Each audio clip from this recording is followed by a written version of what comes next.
Hey guys, I'm Alex Ong from Mr. Tex, and Happy New Year to you guys. How did your Christmas and New Year holiday been?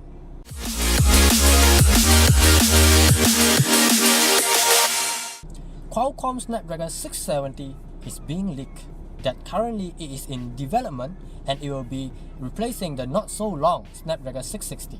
If you cannot recall any smartphone that is running on Snapdragon 660, you are not off the track much, as not many smartphone is using Snapdragon 660. Smartphone that uses Snapdragon 660 are Oppo R11 and R11s series, some Vivo smartphone, Xiaomi Mi Note 3, and the prime version of the Sharp Aquos S2. The model name for Snapdragon 670 is SDM670, and some of the highlights are support up to 6GB of LPDDR4X RAM, 64GB of eMMC 5.1 flash storage, WQHD screen, and dual camera setup with the combination of f22.6 plus 30MP camera. Most of the earlier Snapdragon 600 series chips features octa-core design. The supposedly Snapdragon 670 is rumored to only have hexagon design, like the Snapdragon 650.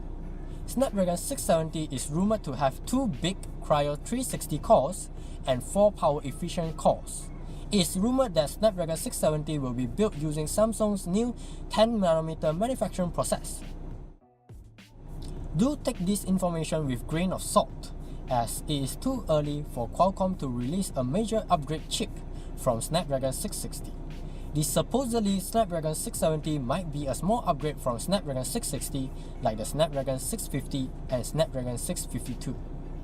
That is all for this short video. Thank you for watching and Happy New Year!